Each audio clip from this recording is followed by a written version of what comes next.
Hello and welcome. In this video, I am going to show you how you can install AppFlowy on your local Windows 11 machine. So we are right now on the Building on Windows page. The link of this page can be found in the description. The first step is to get the source code. So you can get the source code by cloning the GitHub repository. But if you want to submit pull requests, you need to follow the guidelines in the setting up repositories page. So let's go down. The first step is to create a fork of the project and then to clone the fork.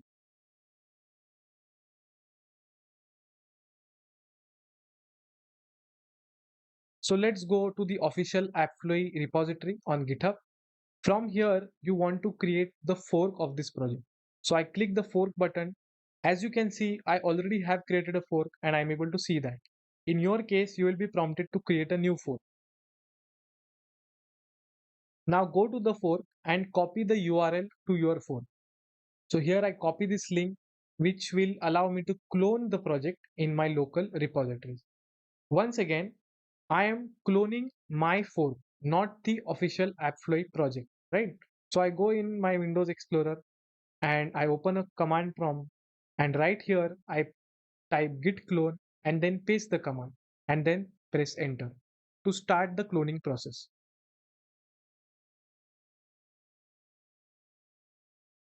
As you can see, the cloning process is now completed and AppFlowy is visible in your local directory.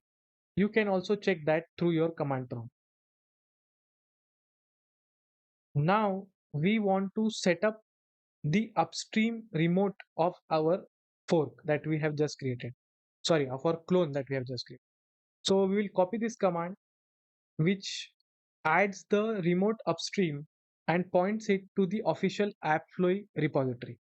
Why do you want to do this? Because if you want to in future fetch latest changes from this repository, then you need to set it up as your upstream. Okay. So now go to the copy this path first and then go to your terminal. Type git remote v to check that you currently don't have any upstream set it up. To set up your upstream, just copy and paste the command.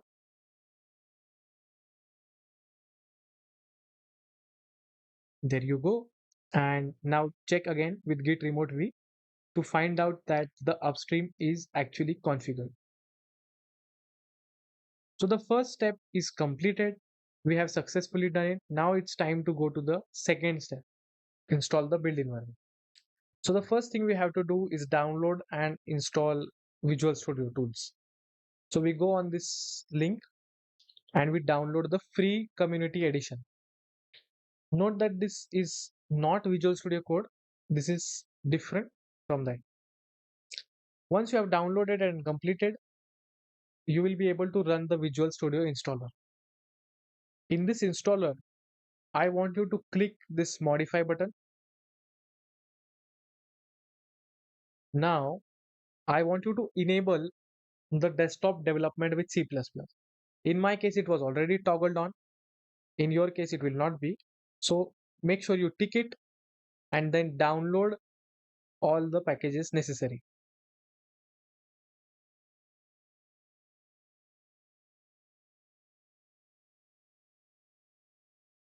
Let's just close this. So the next step is to install VCPKG. So we go on this link provided and we have to follow these commands. So the first command is a clone command and then we have to run some bat file. So I've already done them. As you can see, I cloned the project and then I ran this bat command. So that was it. That's how you install the VCPKG package. Once you have installed it, I want you to set up its path in the environment variable. So let's go in the environment variable and copy this path and let's just paste it here in our path. So I paste it, I click OK. You can obviously also create it in a system variables as well. Now the next step is to install Flutter. Once you open this link, there is very detailed steps to install Flutter. So I've already installed it. I'm not going to cover them, but make sure you are on the Flutter channels table. As we all know, Flutter has multiple channels and AppFlow uses the stable channel. Sometimes what happens is that your Flutter version is ahead of AppFlow's Flutter version. So to check out AppFlow's Flutter version, you have to go in the Flutter setup page, and here you can see that AppFlow is currently using the 3.10.1 version. In this case, what you want to do is downgrade your Flutter version. So to downgrade your Flutter version, what you have to do is open a command prompt and do the command git checkout and the Flutter version that you want to go to. So in our case, we want to go to the 3.10.1 version. But you cannot run this command anywhere you want. You have to run this command where you have installed Flutter. So when installing and downloading Flutter, this was the path where I installed it. Now I will run this git checkout command in this path. Once that is done, you can confirm that the version of your Flutter SDK is now 3.10.1. You can confirm that by flutter doctor command. So as you can see, my Flutter now uses 3.10.1. So that is done. The next step is to enable Windows desktop configuration for Flutter. So let's just open a command prompt and paste this command. Press enter. It is done. See, very easy. Now the next step is to use Flutter doctor. We will skip it. We have already done it. The next step is to install LLVM. So we go on this release page of LLVM. Here we find the Windows package for LLVM and we download the executable file. As you can see, it is downloaded. Once it is downloaded, run the file and follow the guidelines in the installation wizard. Make sure to add LLVM to system path for current user. Click next and click finish. Now LLVM is installed successfully. You have to install Rust. To do that, click the link. This will start a download. Once it is completed, you can run the file. As you can see, command prompt opens up and it starts downloading Rust. Rust is essential because AppFlow uses Rust as backend. And as you can see, it is successfully installed now. Pressing the enter will close the terminal. So I press enter. Now the next step is to execute this Rustup init command. To do that, make sure that you go in the directory where you have downloaded the Rustup. So we have downloaded it in the downloads folder. So we'll copy this command. We will press CD and we will navigate to the directory where this program is located. So if you are following along, just do CD downloads and check if this program rustup/init exists here. As you can see, it does.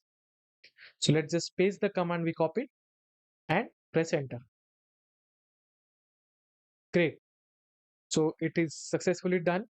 Our default toolchain and host is now set. Now let's go to the next step. The next step is to install cargo. So we have to go in the front end directory of AppFlowy. So wherever you have installed AppFlowy, make sure you open a command from there and you navigate to the front end directory. The contents of the front end directory are AppFlowy Flutter, AppFlowy Tauri, resources. Make sure you open your command prompt here. Once that is done, I want you to copy and paste the command cargo install force cargo make. So copy it. Let's go in the terminal and execute the command. It is downloading. It will take some time. As you can see, it is done now. It's time to install the other module that we have to. So we have to install duck script. So let's just copy the command, and in our terminal, I press enter after pasting the link, and it gets successfully downloaded as well.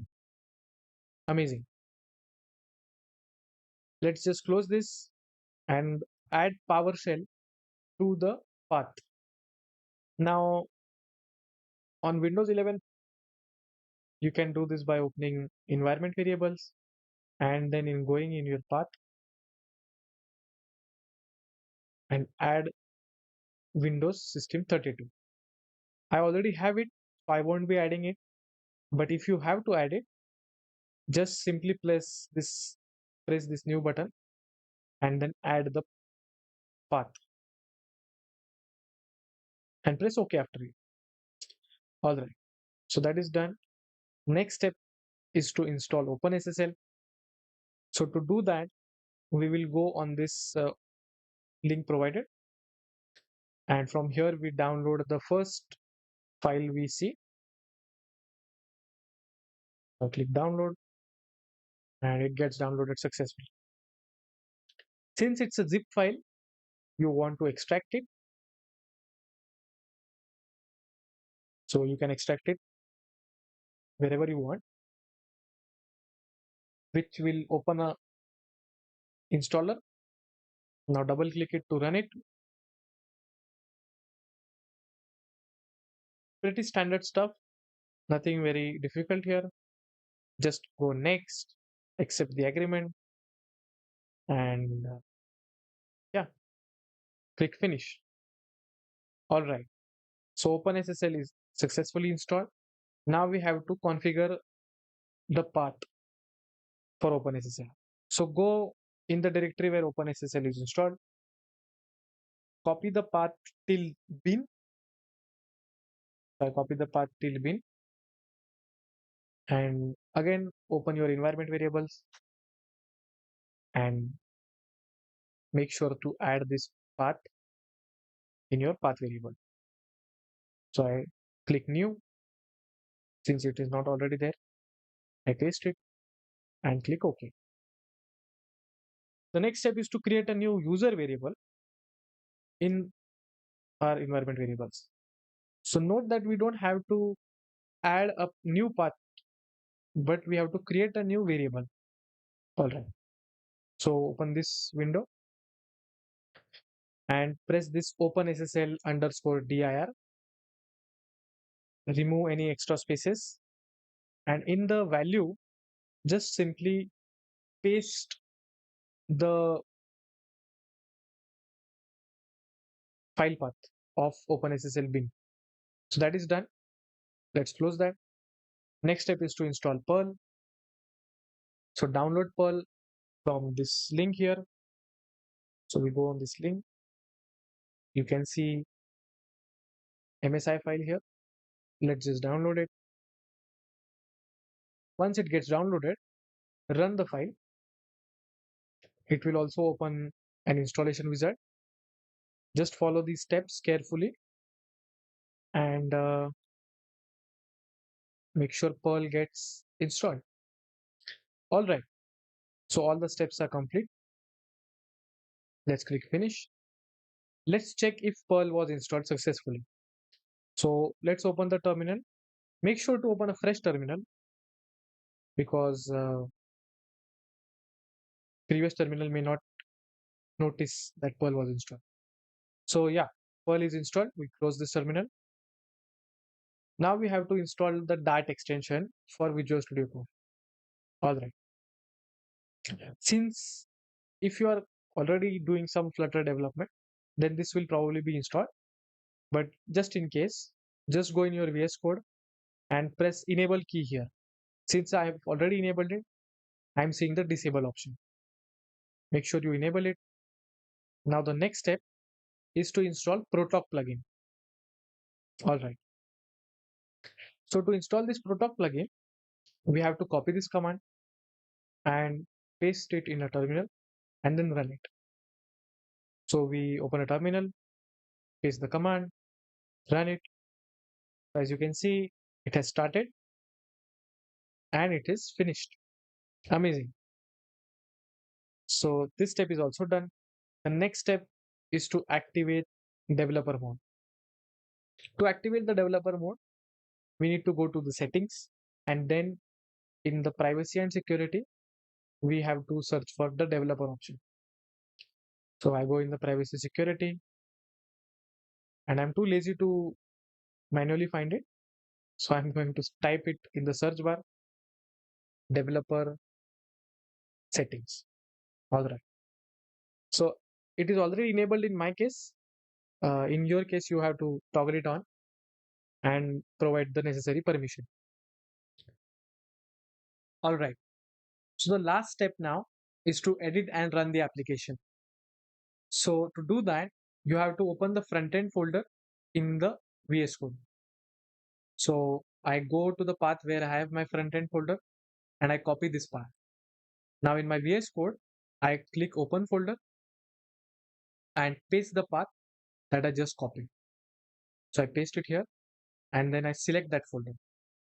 So as you can see, that folder is now open in my VS Code and I am able to see all the source code of AppFlow. Amazing. You probably will notice that there are a lot of errors in your code.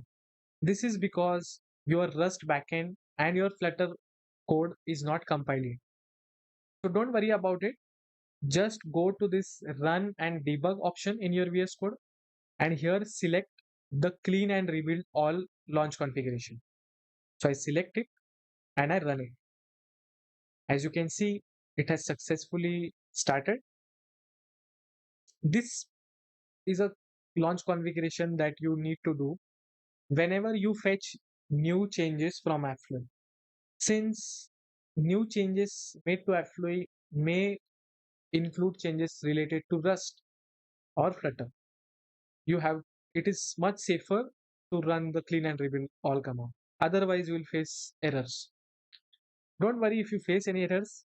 We have a very nice community on Discord. Make sure you reach out. Other launch configuration options are build Dart only. So if you made changes to only your Flutter code, then you can run this configuration. This will be much faster than the clean and rebuild now. Similarly, you have the configuration for debugging Rust. So if you made only Rust changes, you can do that. Other configuration include iOS and Tauri.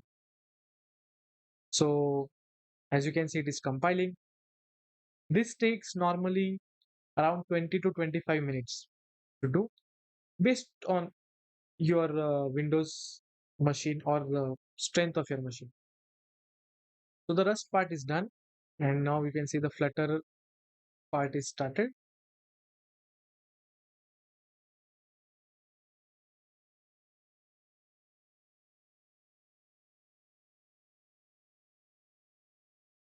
If you have followed along so far, so you can now see the dialog which says build errors exist in your project. And here what you want to do is you want to click the debug anything.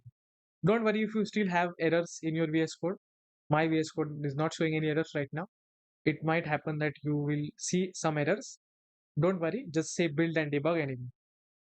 After that, if you are not able to run, then obviously contact us on Discord. But everything probably will work now. So it is now building the Flutter application. Let's wait for it.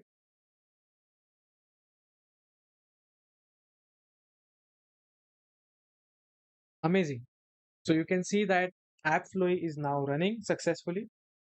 And you can see the application. You can play around with it. You can type something. You can change the style of it. I hope you were able to follow along. And I hope you did not face any errors. If you did, contact us. We are happy to help. and happy contributing. Thank you.